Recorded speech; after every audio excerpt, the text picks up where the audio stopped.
Tá. Olá, boa tarde a todos. Bem-vindos ao quarto episódio do Distopicamente Falando. Foi adiado para hoje, desde ontem, por conta em que tivemos alguns problemas técnicos com a internet. São circunstâncias e coisas que não se podem evitar muitas vezes. Nós hoje trazemos um tema muito atual, muito importante. Viemos falar de racismo, violência policial, brutalidade policial.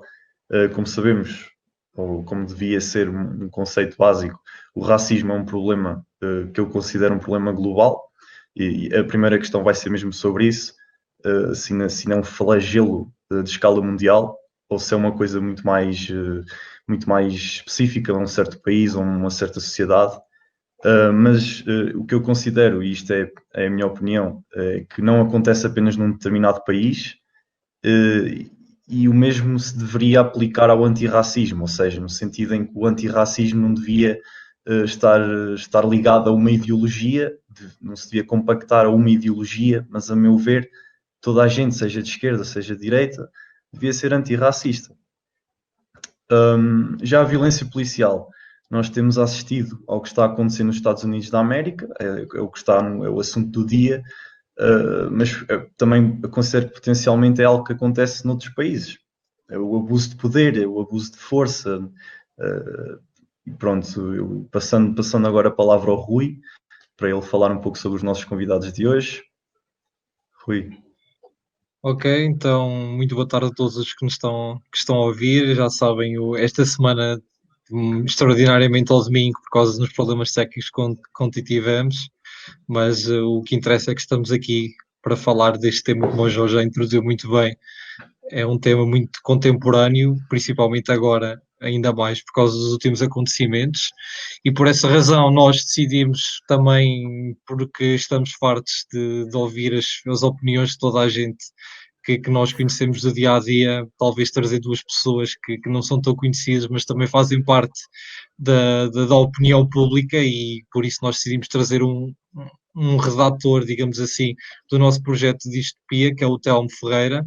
Boa tarde, Telmo. E também tentámos trazer, ouvir a opinião de alguém que está diretamente ligado aos protestos, em caso português, que é o Leonardo Botelho, que é estudante na Faculdade de Direito da Universidade de Coimbra, que tem estado ligado à organização dos protestos que sucederam aos acontecimentos em Coimbra. Muito boa tarde aos dois, e esperemos que seja um bom debate e que dê para ter uma conversa muito positiva acerca disto. E passo já para o Jorge para lançar a primeira pergunta, e também lance desde já, reforço o apelo para que as pessoas se conectem connosco e possam fazer as vossas perguntas para que possam ser lidas ainda no decorrer deste live, e também criar aqui alguma intimidade, alguma proximidade com vocês. Exatamente, e não esquecer que nós guardamos sempre um pouco de tempo no final para respondermos a duas ou três perguntas, as que forem que se possam estender mais na resposta. Como eu já falei, já referi, e sendo a minha opinião, o racismo continua a ser um flagelo de escala mundial, mas eu queria perguntar, se calhar primeiro começava pelo Leonardo, se ele acha que o racismo ainda é algo que afeta a sociedade no geral, a sociedade mundial, e também tocando agora na parte da brutalidade policial, sendo que a polícia tem uma missão primordial de proteger os seus cidadãos, não será que deveria ser um procedimento mais seletivo quando há o recrutamento e o treino? Que tipo de coisas é que se podem fazer para que a escolha e o recrutamento de oficiais da polícia e de agentes da polícia de segurança, qual é que deveria ser o melhor critério, na tua opinião? Boas. Desde já eu quero agradecer pelo convite que foi feito. Confesso que não estava à espera, eu ainda não conhecia bem o projeto. No entanto, depois de ter feito uma breve pesquisa, quero dizer que apoio imenso a vossa iniciativa. Aprecio que estejam a criar uma plataforma de estudantes e para estudantes e não só, e também de ex-estudantes, pois este é um meio que fomenta o debate, fomenta a troca de ideias, fomenta a discussão racional.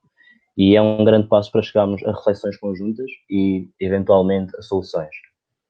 Para mim, o racismo é um problema da humanidade, nunca deixou de ser.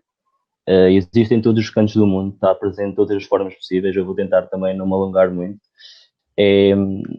Seja ele um racismo mais nítido, porque por vezes temos agressões verbais e que nós, físicas, também conseguimos ver, seja ele ou volta para a tua terra, ou tinha que ser preto, ou digamos, se fosse antigamente levavas umas chicotadas, pessoas que também, ou seja, querem que os bons velhos tempos voltem, assim entre aspas, ou também um racismo mais subtil.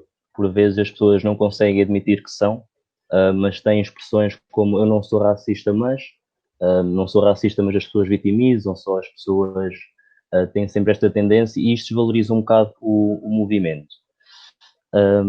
Também, às vezes, as pessoas dizem que nós usamos isto para nos fazermos de vítimas. É um bocado errado, porque as pessoas não se fazem de vítimas, mas sim, acho que temos que analisar cada caso.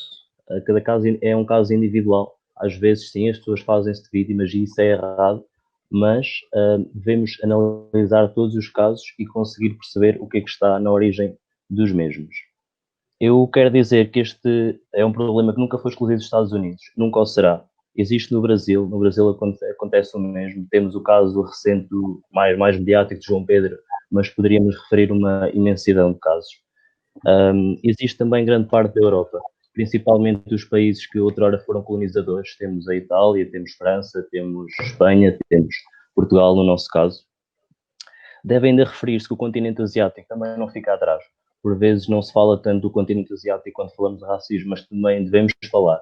Por exemplo, vou dar um exemplo breve, a China sentiu-se muito atacada, muito discriminada quando, nesta fase do Covid, associou-se o vírus a eles, aos seus nacionais, ao país. São pensamentos que claramente são desprezíveis.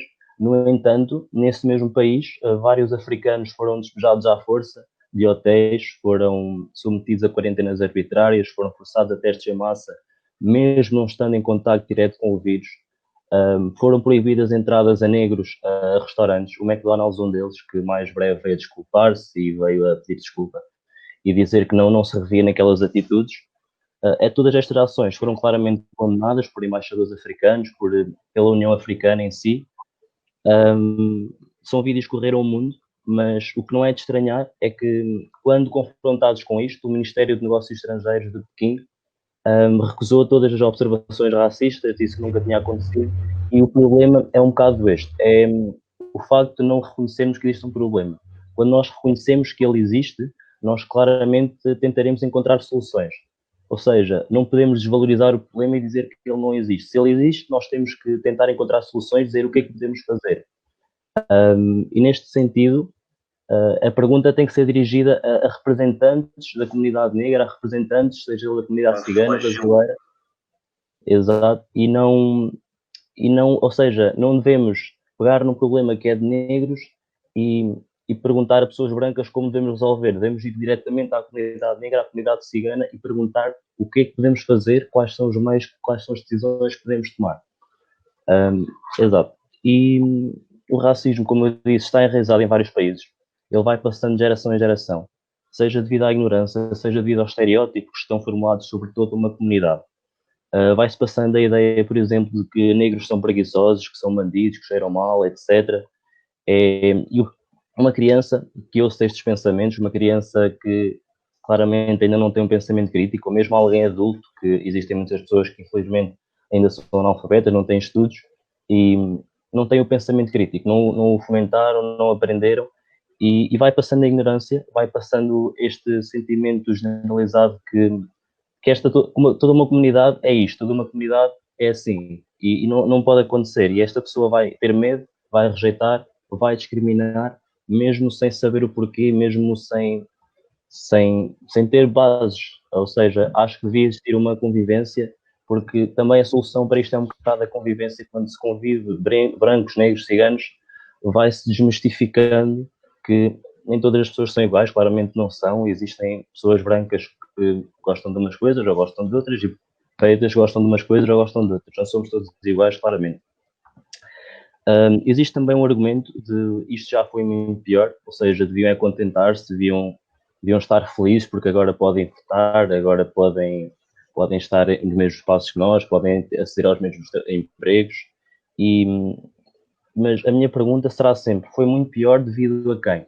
Quem é que impôs esse sistema? Quem é que impôs que os pretos deviam ser tratados como objetos e que deviam ser vendidos e etc. Ou seja, eu não posso contentar porque houve um censo, eu não posso contentar porque se percebeu que uma pessoa negra é tão pessoa como uma pessoa branca. E eu só me contentarei quando existir igualdade entre todos. Porque existe também a convenção da eliminação de todas as formas raciais, ou seja, eliminação de todas as formas de discriminação racial, peço desculpa, ou seja, vai promover a igualdade, e também no nosso caso português temos o artigo 13 da Constituição da República Portuguesa que nos diz, e se puder ler só um bocado, o seu número 1 diz: todos os cidadãos têm a mesma dignidade social e são iguais perante a lei. E o seu número 2 diz-nos que ninguém pode ser privilegiado, beneficiado, prejudicado, privado de qualquer direito ou isento de qualquer dever em razão de ascendência, sexo, raça, língua, território de origem, religião, convicções políticas ou ideológicas, instrução, situação económica, condição social, orientação sexual. A minha questão principal é que este princípio não poderá estar apenas na letra da lei. Não poderemos ter apenas uma igualdade formal, mas temos de tentar alcançar uma igualdade material. Ou seja, sendo este um princípio, há que definir os meios para atingir os fins e também há que definir quais são os fins que nós queremos alcançar. O fim é alcançar a igualdade, mas quais são os meios que temos criados, quais são os meios que devemos criar, e também devemos perceber a efetividade desses mesmos meios, se eles estão a funcionar devidamente. Não é só criar os meios e depois dizer, estão aqui os meios, estão formados e agora façam o que quiserem. Ou seja, temos que dar uma efetividade aos mesmos. Se eu puder passar a palavra ao Telmo. Sim, Telmo, também gostávamos de saber a tua opinião sobre este tema. Podes-nos... Acho que todos nós sabemos mais ou menos qual é que será a tua opinião, mas podes também explicar o teu ponto de vista. Ora, muito boa tarde a todos. Cumprimento aqui o painel e todos aqueles que nos estão a ver. Claro que, obviamente, isto nem é uma questão de concordar ou discordar, porque é inegável, seria desonesto intelectual alguém dizer que o racismo não existe, porque ele existe e é factual. E então concordo quase com todos os pontos de vista que foram aqui falados e concordo que, de facto, existe a igualdade na lei, existe a igualdade jurídica, mas na acessão da prática muitas vezes não é assim. Agora, temos que refletir aqui uma coisa. Falo do caso de Portugal. Claro que isto teve um enorme percurso histórico, não? Vem enquadrado também da questão de colónias e questão colonial, e sem ressalvar de facto, porque é um facto, houve muitos erros e houve muita falta de direitos humanos na própria colonização portuguesa, e acho que isto tem que estar para ter, seja em todos os sistemas coloniais, existe sempre esta questão. Agora vamos lá ver. Obviamente que nós não nos devemos contentar com aquilo que temos, neste caso, como falou o Leonardo, porque de facto há sempre melhoria. E há sempre possibilidade de melhoria. E o que passa aqui muito bem é que, felizmente, pelo menos em Portugal, toda a legislação racial foi eliminada, todas as leis que preconizavam certos comportamentos de racismo foram eliminados, só que agora, como bem o Leonardo falou, faltam os meios. Algumas das plataformas estão maioritariamente criadas, tanto em termos de Constituição, de direito a voto, só que, na realidade, não vamos ignorar que, neste caso, ser branco em Portugal e ser negro é igual, porque não é igual, tanto em questão de oportunidades, tanto em questão da igualdade, não é? Per si, da igualdade real, porque não é igual. Tom, e deixa-me só acrescentar, porque eu acho que é importante mencionarmos também isto. Uma pessoa que está numa posição de privilégio tem que ter o grande passo e um importante passo é assumir e perceber que tem privilégio, dadas as circunstâncias em que nasce. Ou seja, uma pessoa que nasce numa família de classe média ou classe alta tem um privilégio e tem uma maior oportunidade do que uma pessoa que nasce numa classe baixa. E mais baixa economicamente e culturalmente, neste caso. E o mais importante é uma pessoa que está num certo de privilégio, tem que assumir e dar privilégio. Mas qual é o melhor a fazer nesse estado? É usar esse privilégio também para dar voz às pessoas que não têm esses privilégios. Não sei se me estou a fazer entender. Certo. Ou seja, tem que haver uma igualdade de oportunidades. É Estão a ver? exatamente isso. E a seguir, introduzir que é exatamente, não a igualdade em si, porque isso pode ser uma coisa demasiado geral e até metafísica, mas sim a igualdade equitativa de oportunidades. Equidade, ou seja, exatamente. Tanto eu, a palavra é equidade. Exatamente. Portanto, eu, numa ascendência qualquer que fosse, não seja discriminado e que seja avaliado pelas minhas capacidades e pelo meu próprio mérito. E, obviamente, isso não existe ainda hoje. Claro que, obviamente, melhorou, não nos devemos contentar e devemos lutar por aí. E há uma grande forma sistémica de combater isto, que é, de facto, a educação. Temos que nos educar e ainda falta educação, porque é muito fácil e propriamente nesses tempos ceder a discursos populistas e a discursos que parecem fáceis e rápidos, mas não, nós temos que ter a mão na consciência, não é? Porque é incrível que pareça, e parece um paradoxo, que nós supostamente nos intitulamos a sociedade mais evoluída de sempre, mas de facto temos que usar essa evolução no nosso próprio intelecto e na nossa maneira de pensar. E uma das coisas que falta é exatamente educação. E educação, largar todos os estereótipos e perceber que não é só por eu estar numa posição de vantagem que tenho que conservar a minha posição de vantagem só por uma mera característica. E lá está. E depois, obviamente que isto traz reações e contra-reações que nem são boas para o discurso democrático. Agora, uma coisa é certa, passa pela educação e, sobretudo, pela educação, não de uma maneira idílica, mas tentar falar dos problemas que existem, porque se de facto queremos erguer uma sociedade mais equitativa, temos que partir por aí. E não vejo outra maneira, porque temos que ter resguardo pelos métodos com que fazemos, não podem ser métodos maquiavélicos, nem os meios justificam os fins, tem é que ser exatamente pela nossa instrução, pela nossa capacidade de perceber que, e há dificuldade de perceber que nós somos, tanto mulheres, como homens, como negros, como brancos, sejamos o que for, somos seres humanos iguais e merecemos os direitos e deveres. E há que, de uma vez por todas, entender esta parte. Não sei se o Leonardo nos está a ouvir. Era alguns problemas de internet, mas está tudo bem. Faltou só a parte de... Estás a ouvir bem? Acabaram... Estou. Agora já estou a ouvir. Ok. Força, Jorge. Voltando ao que eu tinha perguntado, eram 2 tópicos numa pergunta, por isso realmente houve aqui alguma falha nossa. A outra parte da pergunta era qual eram os meios que a polícia tinha que usar para, sendo que a missão deles é proteger os cidadãos, se não devia haver um método mais seletivo no recrutamento de agentes e da polícia. O que é que vocês acham? Leonardo, voltando a ti. Queria também pegar aqui um bocado no que o Telmo disse. Ele falou um bocado sobre a sociedade que devia se basear em mérito, sendo que somos uma sociedade evoluída. E ele disse muito bem, realmente a meritocracia seria ideal. No entanto, não é isso que acontece, a igualdade de oportunidades não é a mesma e, infelizmente, o acesso ao emprego e às várias áreas ainda não são os mesmos, então teremos que ter algumas soluções para isso. Mas agora voltando à pergunta sobre a polícia, eu referirei um bocado mais à polícia portuguesa, sei que temos mais conhecimento, e a polícia portuguesa, por várias e inúmeras vezes, atua utilizando força excessiva para com minorias, quando não existe motivo para tal. Quando falo de minorias, não falo só de negros, falo também de ciganos, falo de brasileiros, falo de pessoas com uma diferente orientação sexual. E porquê? Porque já têm ideias pré-concebidas e então partem logo para agressões infundadas.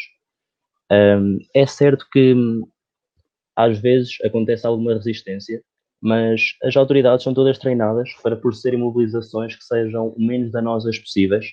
A United Nations Human Rights, ou seja, as Nações Unidas sobre os Direitos Humanos, tem uma convenção que também se dirige a isto, é que mesmo que a pessoa tenha um passado criminoso, ou mesmo que a pessoa, ou seja, mesmo que a pessoa tenha cometido um crime, deve ter dignidade humana, mesmo na sua detenção, digamos assim. Ou seja, para mobilizar uma pessoa nunca será necessário espancá-la, ou, num caso mais mediático, e o último que temos ouvido mais falar, colocar-lhe o joelho no pescoço durante vários minutos seguidos. Isto nunca será necessário e temos que reparar que aquilo é excessivo. Temos que, às vezes, vemos vídeos de brutalidade policial, vemos vídeos em que está a acontecer e o pensamento de várias pessoas, certas pessoas, é sempre perguntar: mas vocês não sabem o que aconteceu antes, vocês não sabem o que originou aquela reação da polícia, vocês, a pessoa claramente não é uma santa, se está a ser assim tratada é porque já fez alguma coisa, mas mesmo que tenha feito alguma coisa, nós temos que olhar para o vídeo e dizer: aquilo é exagerado, aquilo é excessivo, a polícia não pode agir assim e tem que ter uma maneira de mobilizar que seja o menos danosa possível, cause menos danos possíveis. Então, sim, eu concordo que deverão existir critérios mais restritos na seleção de candidatos. Creio que hajam exames psicotécnicos para aceder à polícia, para aceder à academia, mas talvez deva ir mais longe que isso. Eu penso que dever-se-á saber as ideologias que cada um defende, dever-se-á ter atenção principalmente aos conteúdos que são partilhados pelos polícias, porque muitos deles no Facebook, no Twitter, Instagram, partilham pensamentos racistas, partilham pensamentos discriminatórios, seja também Leonardo, contrário desculpa só te interromper, porque temos aqui uma pergunta da Ana Souza que pergunta precisamente como procederíamos a essa seleção, e a Ana Souza diz-nos que os testes psicotécnicos são altamente falíveis, e já que estás a tocar nesse tema, então, se os testes psicotécnicos são de facto falíveis, o que é que tu propunhas para aumentar essa seleção? Já falaste um pouco no controle da ideologia. O que é que tu farias mais? E se não achas que existe aqui um perigo de ultrapassar uma certa barreira a nível da privacidade da pessoa em questão? É exatamente isso. Os testes psicotécnicos são muito falíveis, comportam muitas falhas, porque nos testes psicotécnicos, sendo eles, digamos, anónimos, as pessoas por vezes não fazem com tanta precisão e querem despachar aquilo. Acho que todos já passámos por isso. Metem no teste psicotécnico à frente, nós também não estamos com muito tempo, vamos fazendo e fazendo rápido, não dizemos verdadeiramente aquilo que achamos ou aquilo que pensamos.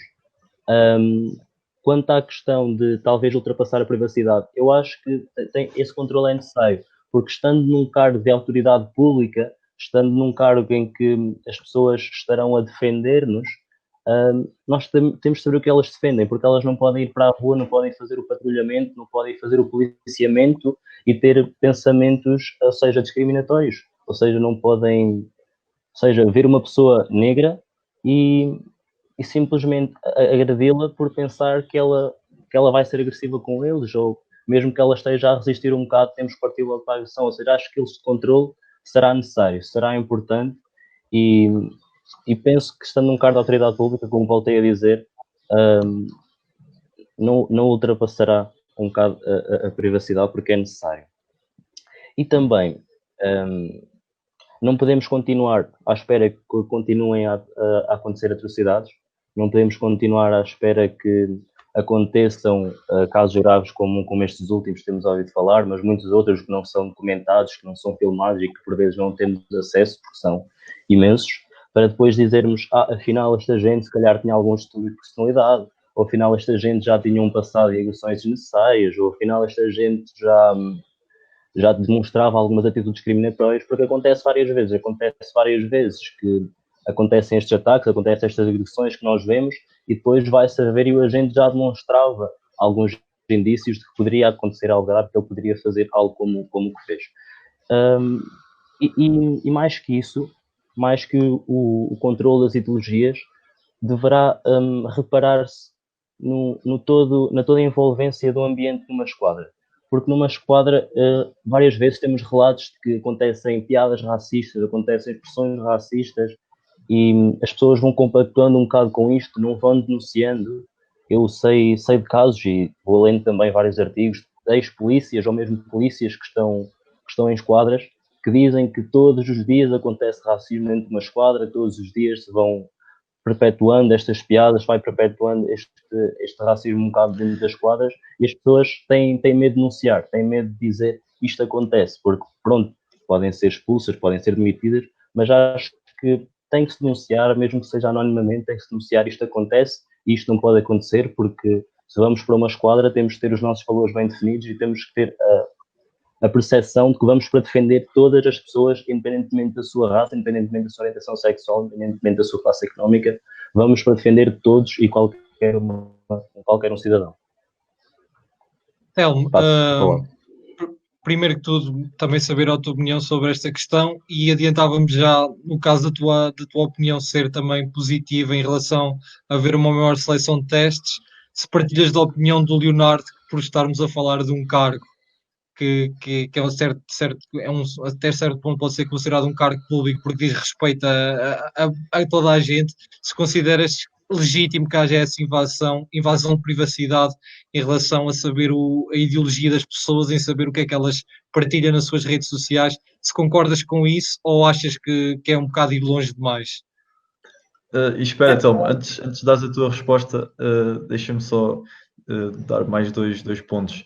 O Leonardo falou de uma coisa muito importante, que é o facto das piadas racistas nas agências da PSP e pronto, nos sítios onde a polícia trabalha, e eu acho que o racismo começa um pouco por aí, nas piadas, e as coisas vão evoluindo a partir daí. Não achas que também é por aí que não sei se concordas comigo, Leonardo? Ok, eu vou dar a minha opinião e, de facto, mete-me um pouco de impressão, segundo as minhas ideias que eu tenho, de acordo com a própria liberdade de expressão e assim, quando começamos a falar de controle de ideologias, podemos ir para um caminho bastante tortuoso. Concordo, sim, sendo um cargo público, que haja uma espécie de escrutínio adequado e equilibrado, porque de facto estamos, é exatamente como os políticos, não é? Se nós estamos a prestar algo que é para a população em geral, deve haver um escrutínio e deve haver uma ponderação acerca da função que se vai colocar. Agora, penso que, além da seleção, provavelmente a maior parte do problema vai ser no próprio treino dos polícias, na sua própria formação. E era de facto interessante perceber, não é, como é que de facto é feita a formação dos próprios polícias e entender onde é que há essas falhas para tentar contornar estes problemas raciais. Porque é óbvio, quando uma pessoa, não é, tem um cargo público como um polícia, não pode partir de discriminações raciais sem fundamento. Eles não estão lá para julgar. Quem está para julgar são os tribunais, ok? E isso é diferente. E lá está. O que eu acho é que deve haver uma ponderação e, se calhar, provavelmente uma melhoria na própria formação dos polícias. Eu acredito, sinceramente, quero acreditar, que nós também temos que ter o cuidado de distinguir um indivíduo polícia da própria polícia em si, ok? Não podemos cair no erro de generalizar e às vezes, não aqui, mas às vezes há discursos extremistas que de facto não são corretos e que há que ter a ponderação sobre isso. Agora, o que eu mais me intrigo é especialmente a formação do polícia e de facto tem havido, até porque julgo que em 2018 há um estudo do Comitê Anti-Tortura do Conselho da Europa que dizia que dentro dos países da Europa, de facto, a polícia portuguesa era aquela que tinha mais violência policial em torno racial, e é de facto preciso mudar isso, ou seja, um escrutínio acerca da própria entrada, não em termos absolutos, tem que ser equilibrado, ok? Porque para mim o racismo não é ideológico, o racismo é errado e ponto, ok? De todas as maneiras, uma importância também que era muito importante de centrar, é mesmo na própria formação da polícia em si, e eu acho que talvez é por aí que também devemos abordar mais. Quanto à relação das piadas, é lamentável, porque há há uma leviandade de assuntos muito sérios. E, de facto, para quem tem um cargo público e responsabilidades como tal, isso não é, entre aspas, execuível com a profissão que eles têm. Não. Não sei se o Jorge está com alguns problemas, então eu pego já e pergunto, mudando um bocado o tema aqui, mas continuando no grande tema do racismo e pegando um bocado no Leonardo, como ele tem a experiência de organizar os protestos, vamos olhar um bocado para aquilo que tem estado a acontecer ultimamente nos Estados Unidos e não só, na Europa, que também está cada vez mais, e pergunto diretamente, no caso específico daquilo que tem acontecido dos atos de vandalismo que alguns classificam nas estátuas. Qual é que é a tua opinião, a tua posição sobre isto? Concordas que de facto seja algo em que se deve pegar em vandalizar estátuas ou até falar em retirar, ou não achas que está a sair um pouco longe demais neste aspecto? Ok. Eu não serei apologista de vandalismo, não serei apologista de pilhagens ou de remoção de estátuas. No entanto, eu não consigo condenar. Não consigo condenar porquê? Porque as estátuas, elas existem e elas inicialmente foram criadas para glorificar alguém, para glorificar um passado. E quando estamos a glorificar um passado que foi colonialista, um passado que tendeu a humilhar as pessoas, a subjugar as pessoas, sente-se essa revolta nas pessoas e sendo que isto está a chegar a extremos, digamos assim, as pessoas estão cada vez mais a pegar em tudo o que seja possível para destabilizar o país, para destabilizar o sistema e para conseguir provocar o choque, conseguir provocar o impacto. Há um bocado aquela questão de que quando, digamos, a comunidade branca, as pessoas brancas, olham para as estátuas, consideram aquilo um passado, consideram aquela história e dizem não podemos apagar a história, mesmo que se tire as estátuas, a história não vai desaparecer, a história foi aquela, ok. Mas quando uma comunidade negra olha para aquilo, aquela história para nós é uma história pesada, é uma história que nos custa, é uma história de dor, é uma história que nós não queríamos ver representada em praça pública.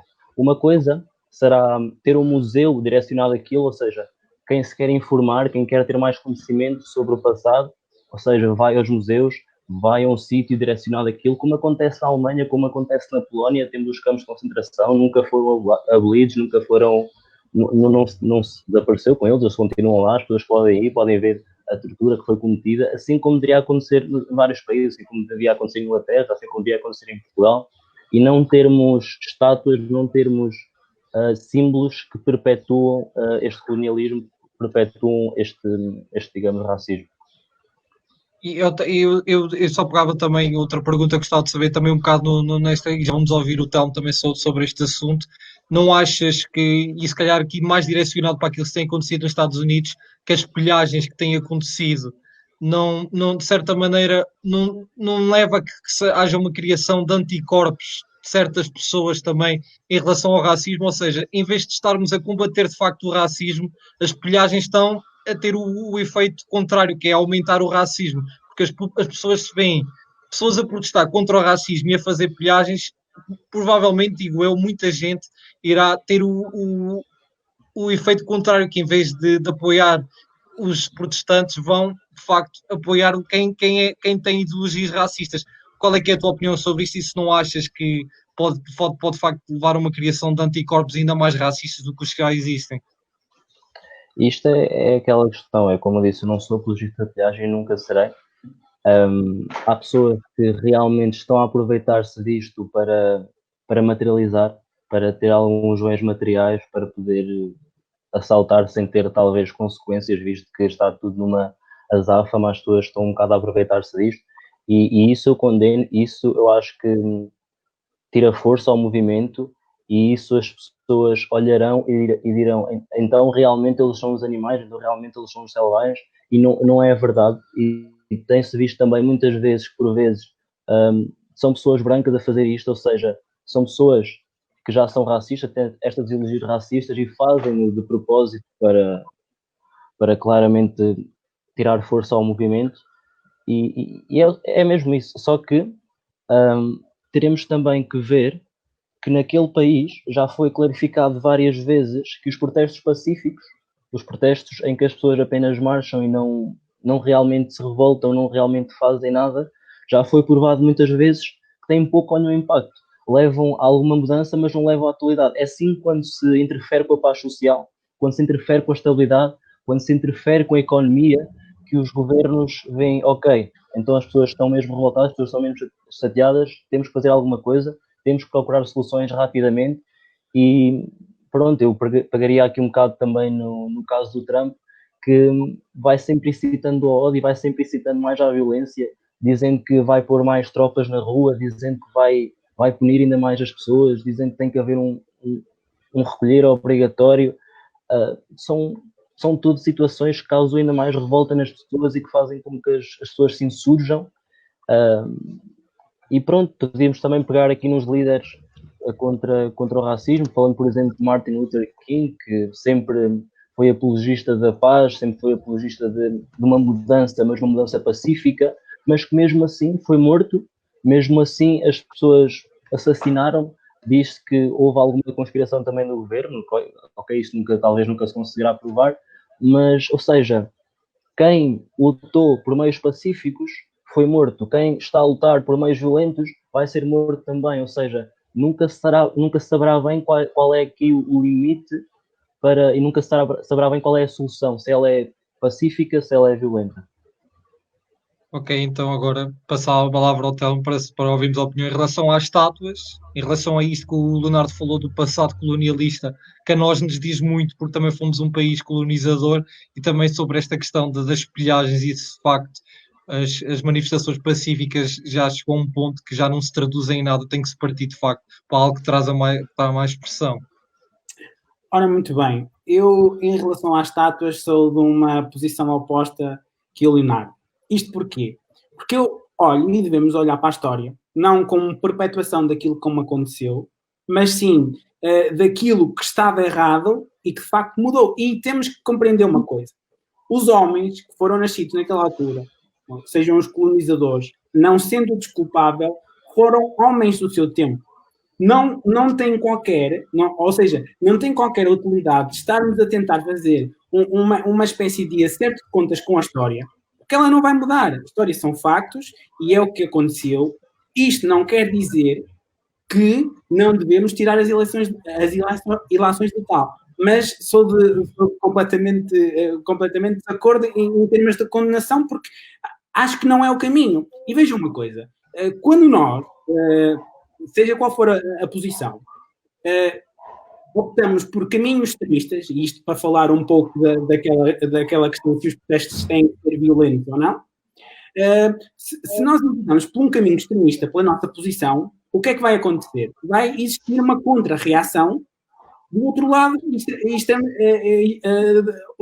extremo. Vemos, por exemplo, o que aconteceu em Portugal. As manifestações são ótimas porque, ainda bem, são uma manifestação da democracia, ou seja, são uma manifestação de nós estarmos descontentes com alguma coisa e podemos ir para a rua e reclamarmos assim em termos mais práticos. Só que o que é que aconteceu aqui? Houve algum desvirtuar da própria manifestação.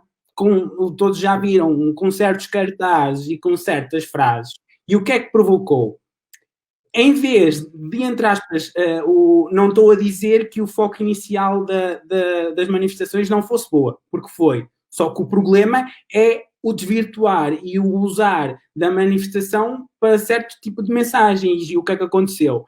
O André Ventura, nomeadamente, obviamente, teve aproveitamento político sobre esta retórica. E como falavas tu, e muito bem, eu sou um apologista do género, que se enverdarmos deste caminho, como estamos a enverdar, de extremismo, de violência, de pilhagens, acerca de uma coisa que não devia ser discutida assim, que é o racismo, estamos a ir por um caminho muito perigoso.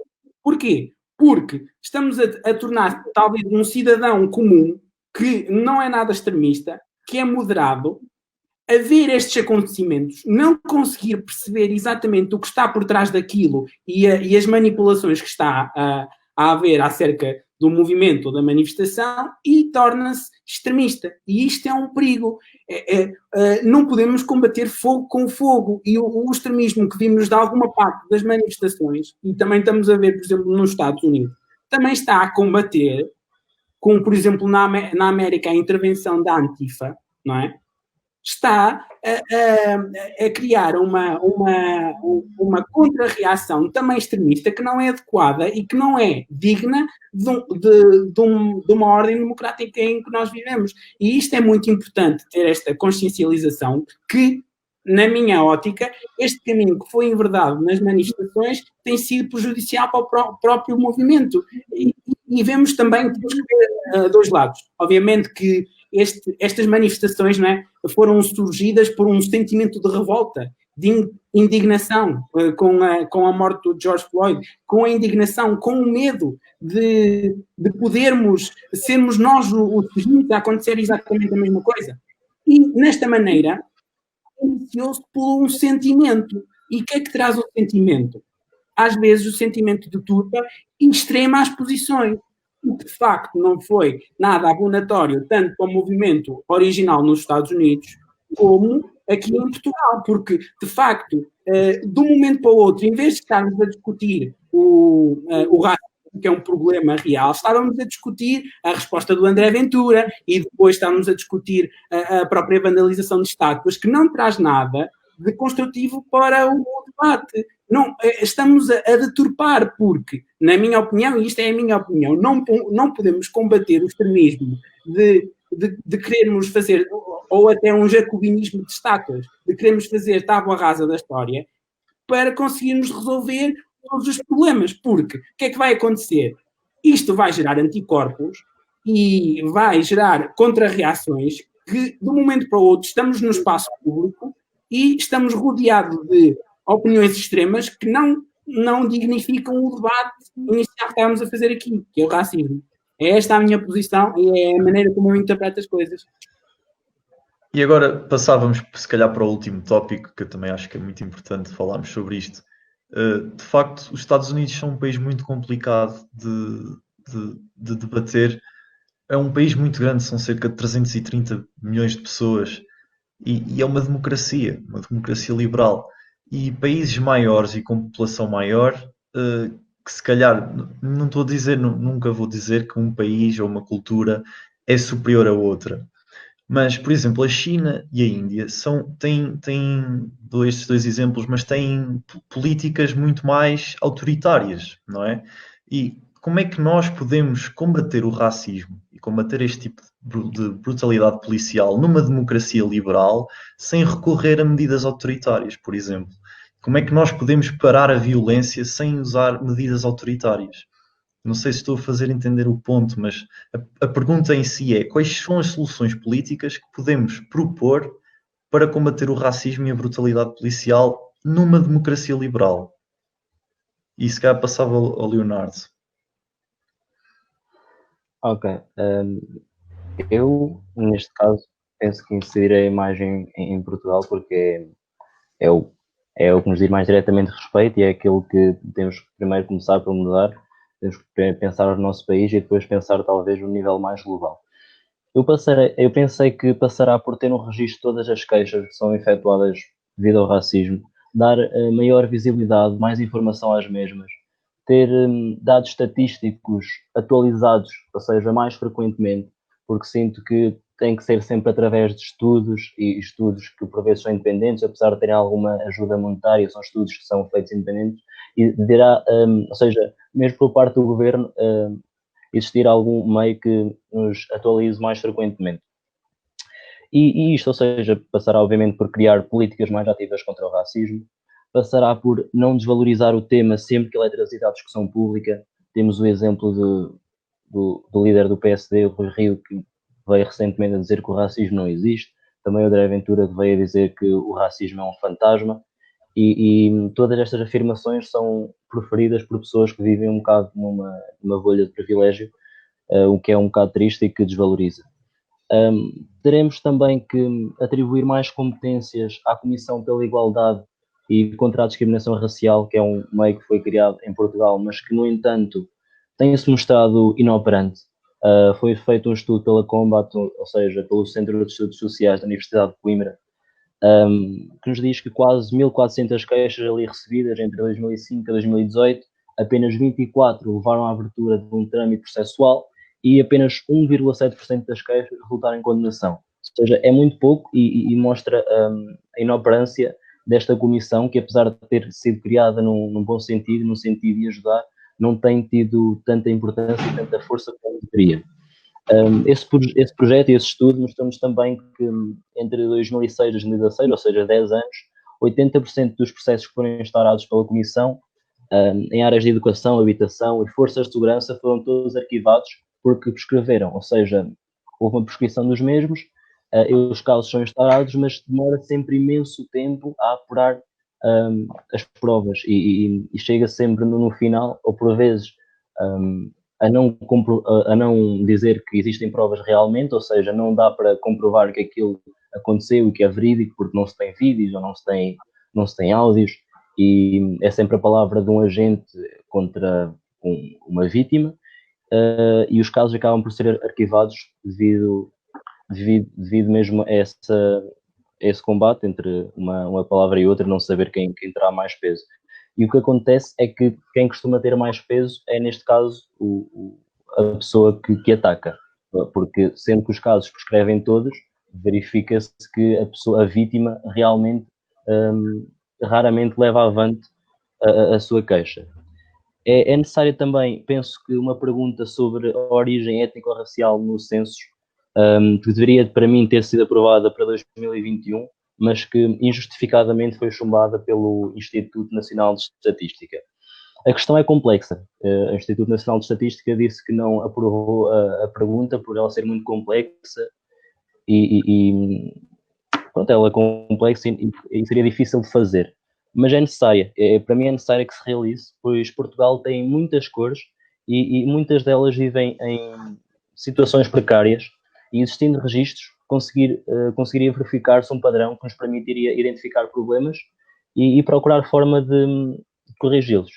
Esta decisão do INE, ou seja, do Instituto Nacional de Estatística, voltando um bocado ao início, foi tomada sem qualquer representatividade étnico-racial, ou seja, na sala em que foi tomada esta decisão não estava qualquer negro, não estava qualquer cigano, e para mim, se há esta a melhor forma de tomar decisões, eu considero que não. Eu considero que tem que haver alguma representatividade quando tomamos decisões deste âmbito.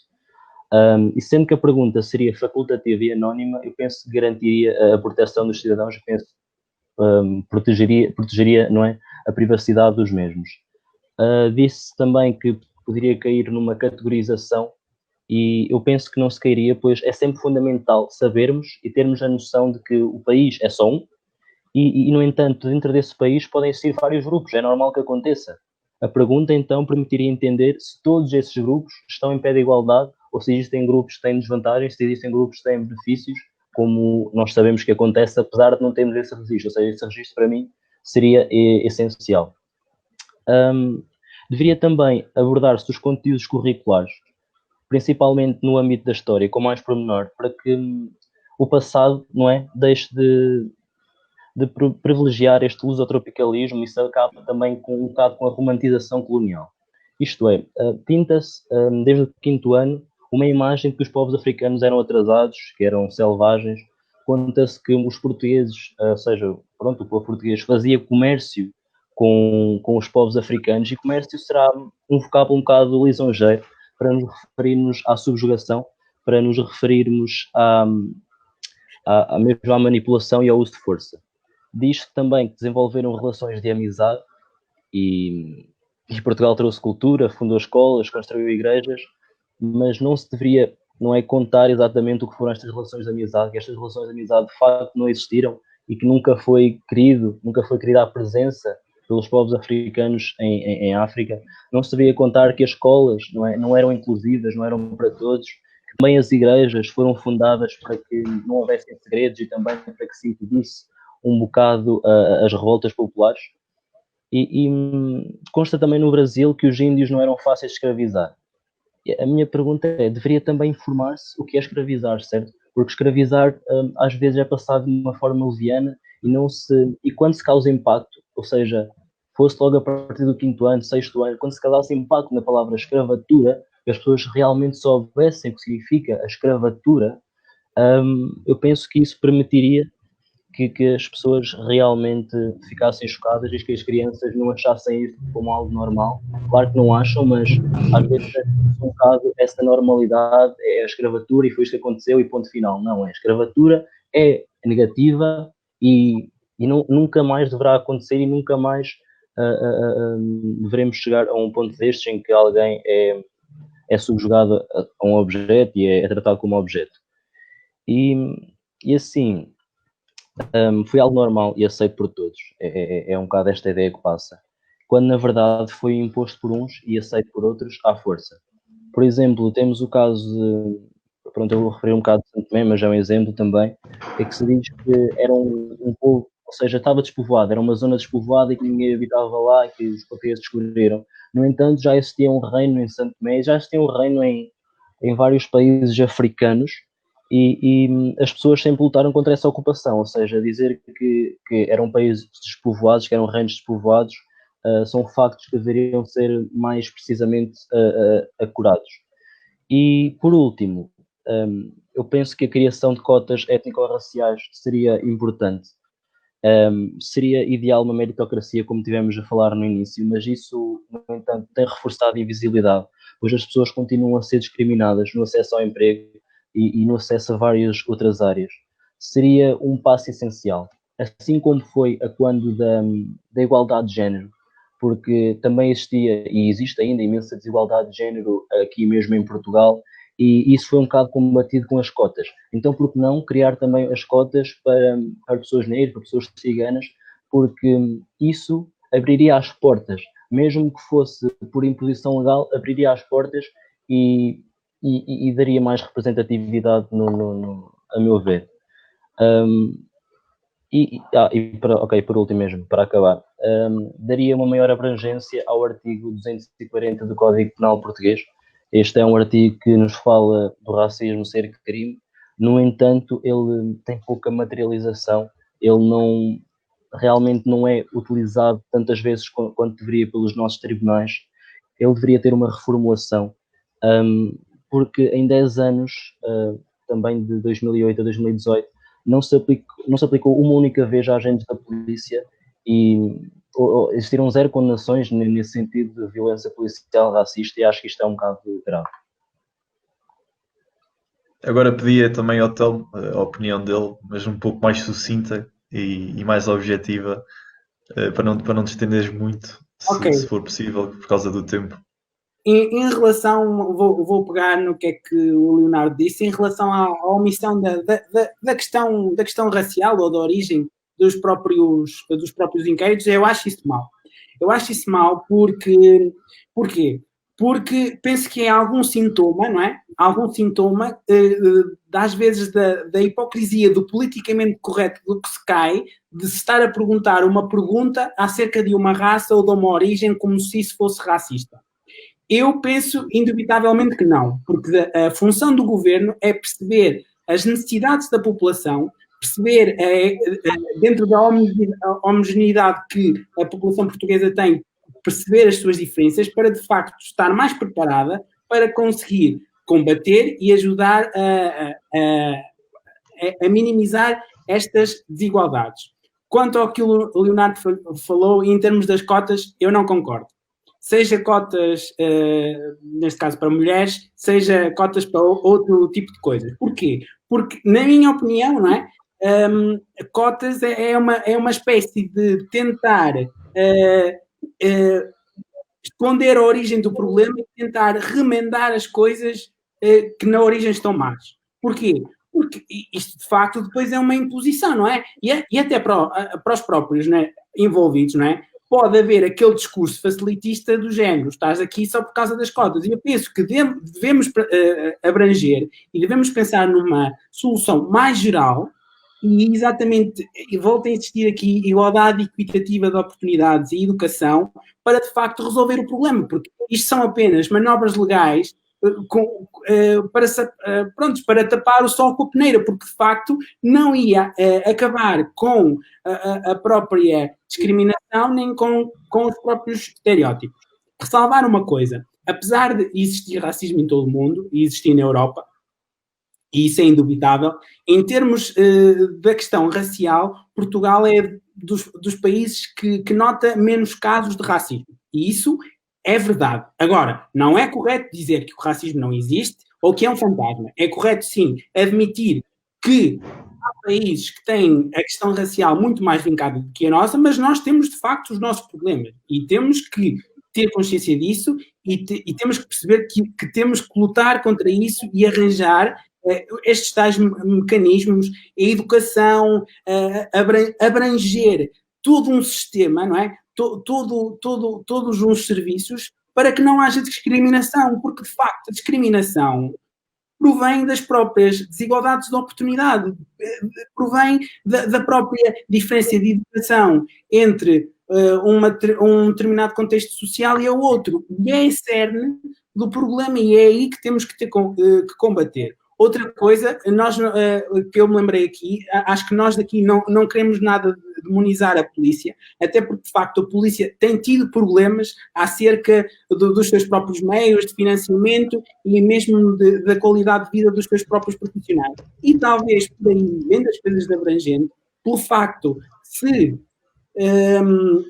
as condições de vida e a estabilidade também fosse melhor para os próprios polícias e para as próprias forças, talvez estas questões de ódio e de rancor não seriam também muito vincadas. Vemos uma coisa, em relação aos Estados Unidos é um contexto muito, muito diferente, é um contexto mais violento, é um contexto que é muito mais abrangente, com um racismo estrutural ainda vincado de leis de separação de próprias raças e temos uma coisa a abordar. Há alguns factos, de facto, há alguns factos, não é? Há alguns factos que conseguem mostrar aquilo que nós estamos aqui a falar, que é mesmo a própria questão das oportunidades. E não é ao caso que o contexto do George Floyd surgiu aqui com esta mediatização toda. Porquê? Porque isto é uma espécie de tempestade perfeita. Além da própria insegurança e da própria, entre aspas, indignação do que aconteceu, temos uma coisa muito importante que não podemos descartar, que é exatamente a questão aqui da Covid-19. Porquê? Porque a Covid-19, em termos económicos, em termos de desemprego nos Estados Unidos, foi uma espécie de alastre. Ou seja, misturando isto tudo e percebendo que o próprio desemprego foi mais abrangente na comunidade afro-americana do que no resto, do próprio descontentamento com as autoridades e com os próprios Estados acerca das leis do confinamento, tudo gerou numa revolta, tudo gerou numa empatia que, ao iniciar o movimento nos Estados Unidos, alastrou para o mundo inteiro. Agora, quanto a Portugal, eu penso que já estamos mais ou menos conversados em relação às posições um pouco. Eu percebo a ideia de Leonardo, mas há algumas coisas que de facto eu não concordo, se calhar porque estou numa visão diferente, mas é isto que eu basicamente queria dizer. E temos que ter cuidado que tudo surge neste momento pelas próprias contingências do próprio momento, ou seja, não é à toa que foi este assassino que despoltou isto tudo, especialmente no tempo em que vivemos. Ok, muito bem, da nossa parte está tudo. Vamos agora abrir aqui um pequeno espaço para questões que nos foram colocadas no nosso live do Facebook. Quem quiser colocar ainda vai a tempo, mas eu começo desde já por pegar aqui num comentário, nem tanto uma questão, mas um comentário que quero que o Leonardo comente, porque penso que o comentário seja mais direcionado para ele, do Guilherme Magalhães. Eu vou passar já agora aqui, que diz o seguinte: meritocracia e cotas, sejam raciais ou do que for, são literalmente conceitos opostos. Não podemos defender que uma posição deve ser ocupada por um percurso de mérito e ao mesmo tempo afirmar que a cor de pele deve ser uma vantagem ou desvantagem nesse mesmo percurso. O chamado affirmative action e também discriminação racial. Como foi o Leonardo que falou mais aqui nesta questão da meritocracia das cotas, gostava de que tu comentasses as palavras e também tivesses a liberdade de explicar o teu ponto de vista em relação àquilo que tu estavas a falar da meritocracia das cotas. Certo. É uma discriminação racial, mas eu penso que seja uma discriminação racial positiva e acho que seja uma discriminação racial positiva necessária. Eu percebo a posição do Telmo, percebo também a posição da pessoa que fez este comentário. O facto é que a meritocracia não nos tem dado a igualdade de oportunidades que seria necessária. Isto é, apesar de termos o mesmo mérito, não temos o mesmo acesso e digamos, darei um exemplo claro e que por vezes as pessoas tendem a refutar, mas é o seguinte: uma pessoa que acaba um curso, uma licenciatura com uma média, digamos, de 12 e seja negra, uma pessoa que acaba a licenciatura com uma média de 12 e seja branca, indo os dois ao mesmo empregador, tendo o mesmo currículo, ou seja, sem nenhum currículo ter nada de mais, a pergunta é: quem é que o empregador escolheria? Estando nós em Portugal, estando nós nos Estados Unidos, essa pessoa escolheria sempre a pessoa branca e para mim acho que as cotas seriam uma possibilidade, ou seja, seriam um meio de combater isso ou seja, se as portas não se abrem, nós teríamos que abrir as portas de alguma maneira, porque se nós continuamos a pedir, nós continuamos a fazer os cursos e mesmo assim as oportunidades não nos chegam, porque nos Estados Unidos isto acontece imenso e nos Estados Unidos foi necessário mesmo criar as cotas. Ou seja, as pessoas negras, pessoas afro-americanas, tiravam os cursos e mesmo assim continuam a ter mais alto desemprego, mesmo com cursos. Ou seja, as cotas, é exatamente como o Pedrito Teixeira está a dizer, as cotas são um mecanismo bem integrado socialmente e de facto promovem essa integração e acho que são um mecanismo necessário. É mesmo isso. Telmo, gostarias de acrescentar alguma coisa a esta questão antes de passarmos a uma última pergunta? Eu mantenho a minha posição. Eu penso que as cotas não são um caminho e, como o Leonardo falou, é discriminação positiva, mas por ser positiva não quer dizer que seja discriminação. E é um contrassenso. Queremos, neste caso, combater a própria discriminação com mais discriminação. E acho, na minha opinião, acho que não seja esse o caminho. Então, passando então a uma última questão, precisamente do Pedrito Teixeira. Obrigado a todos os que deixaram questões. O Pedrito Teixeira perguntou: acham que deveria haver policiamento pedagógico dentro das escolas até a fim de criar melhor relacionamento e empatia entre a comunidade e polícias? E realço o facto de que isto pode ser uma medida bastante autoritária e restritiva do ambiente escolar. Ou se isto é realmente uma medida boa para uma melhoria no relacionamento e na empatia. Pergunto ao Telmo. É assim, de facto, segundo as minhas matrizes, é demasiadamente autoritária. Eu penso que o caminho, de facto, deve ser o desmistificar e devemos ter os nossos serviços públicos, não é? Próximos de nós e, de certa maneira, tirar um pouco a ideia que a autoridade é má e que nos vai fazer mal. E penso que seria mais a espécie de sensibilização propriamente nacional, e mesmo às vezes de próprias comunidades, não é? De as aproximar. Agora, isso tinha que ser acompanhado de facto com medidas de preocupação social, com, por exemplo, bairros mais desvantajados, porque naturalmente pelas suas próprias condições são mais propensos aos crimes. E lá está, isto tem a ver tudo com dar ferramentas, mas de maneira que estejam execuíveis para as pessoas e que sejam realísticas e demystificar toda a ideia má que até temos de polícia. Até penso que nós às vezes isto é interracial, sejamos negros, sejamos brancos, temos aquele estereótipo de autoridade que vai ser autoritária connosco, que vai ser má, que nos vai estar ali para multar ou para nos assustar.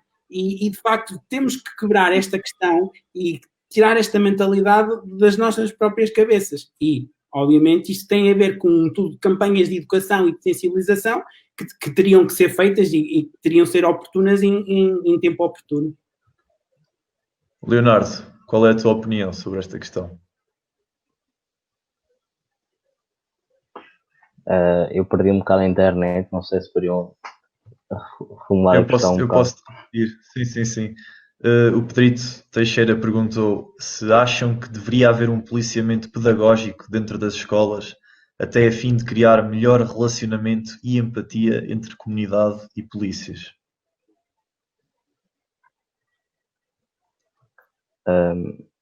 Eu penso que sim, acho que esse policiamento pedagógico seria importante, porque isto é, havendo esse policiamento, havendo este meu relacionamento entre a comunidade e os polícias, porque nós por vezes, pelo menos a comunidade negra, cria um bocado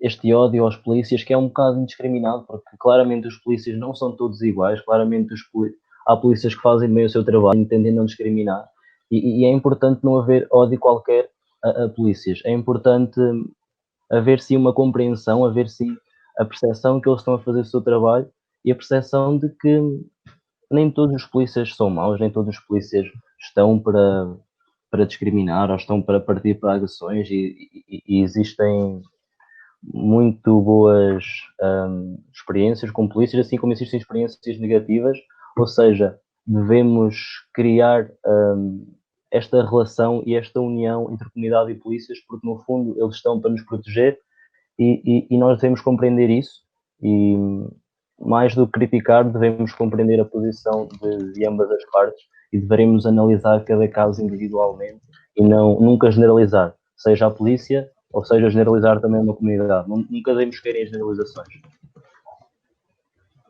Ok, penso que diz o que é que diz. Sim, podes falar. Pronto, já atingimos o tempo, diria que já estamos com 1h07, portanto, e certamente ficou muita coisa por dizer em relação a este tema. Nunca conseguiríamos, dentro do nosso limite, falar tudo, mas penso que foi um debate bastante positivo e trouxemos aqui 2 pontos de vista concordando no facto de haver racismo, mas divergentes nas condições em que ele existe e do que há a fazer. Portanto, eu diria que foi um debate bastante positivo e ficámos aqui com uma ideia bastante positiva de tudo o que ainda há a ser feito e especificadamente do caso português, porque é de facto um problema que ainda nos aflige na nossa sociedade, um pouco em todo o mundo, mas a nós que nos está mais próximo também nos diz muito. E portanto eu ficava por aqui, não sei se o Jorge quer acrescentar mais alguma coisa. Não, de todo, eu concordo plenamente com o que tu disseste. Acho que tivemos um debate muito positivo e queria agradecer aos dois pelas vossas opiniões e pela vossa disponibilidade em virem ao programa. E pronto, acho que nos podemos despedir. Ok, então, muito obrigado a todos, obrigado ao Telmo e ao Leonardo por terem aceitado o nosso convite. Espero que continuem connosco e quem sabe num futuro podemos aqui ter um de vocês os dois outra vez para comentar. Temos com uma coisa mais positiva que o racismo, porque seria melhor sinal do que este aqui. Portanto, desejo-vos aos dois um bom resto de um fim de semana e uma boa semana, e a todos os que nos estão a ver também o mesmo, e cá estaremos para a próxima semana, ou quem sabe, no outro dia já sabem que podem surgir oportunidades e nós tenhamos que mudar o dia, portanto estejam atentos às redes sociais do Discopia para saberem das novidades também em relação ao podcast e não só, também as novidades em relação ao projeto e aos artigos que lá estão. Consultem, não